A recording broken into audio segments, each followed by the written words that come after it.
Welcome to the second part of Business Africa. It's a game and also an income-generating activity. Esports is now a major part of Kenya's economic sector, with hundreds of jobs created to date. And esports, which is the competitive aspect of this electronic game, already has about 250 million players worldwide in a growing market of about $1 billion. Ignatius Anor tells us more. Esports has become big business in Kenya. In 2018, the global esports market reached nearly $905.6 million, an increase of 38%.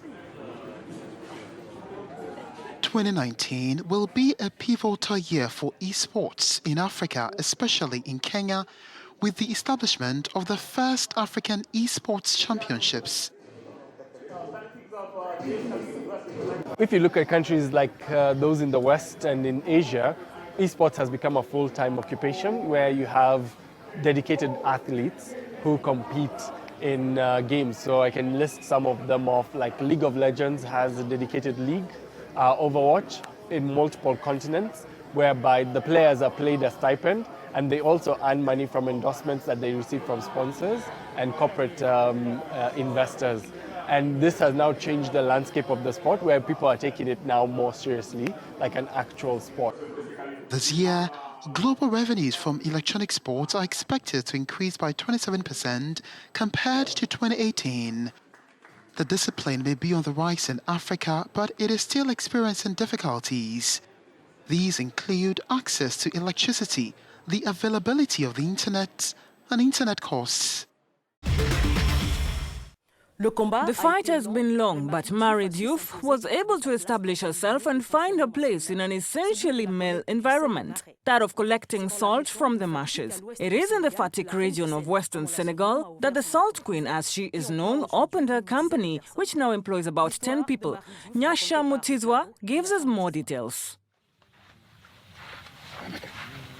Marie Diouf has built a business gathering salt from marshland she bought in Senegal, succeeding in a trade where most marsh owners are men, earning her the nickname Salt Queen. Diouf, 35, began her venture a decade ago, investing her savings to buy her own salt flats in Fatick, one of the West African nation's biggest salt mining regions. I was a salt harvester, which is what you see those women doing in the pond. There is a site where women go and harvest salt, and whatever they harvest is theirs. When I first arrived, I saw men harvesting salt and got to keep whatever they harvested.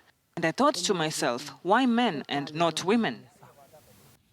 There is a twist to the product Diouf sells because she adds iodine, which helps brain development in young children. Canadian-based NGO Nutrition International trained Diouf on the process. Diouf said women do not usually own shares in the salt flats. Now she employs 10 to 20 men and women on her marshland. I was courageous. I told myself that I was going to succeed, and I invested a lot, using a lot of action plans that I put forward. And you can see it through my work here and in the village. Diouf aims to produce 1,000 tons of salt this season, which ends when the rain starts, usually around June in the south of the country. We've come to the end of Business Africa. Thank you for being with us, but remember, you can follow us on our Africanews website in both French and English. Till next time, goodbye.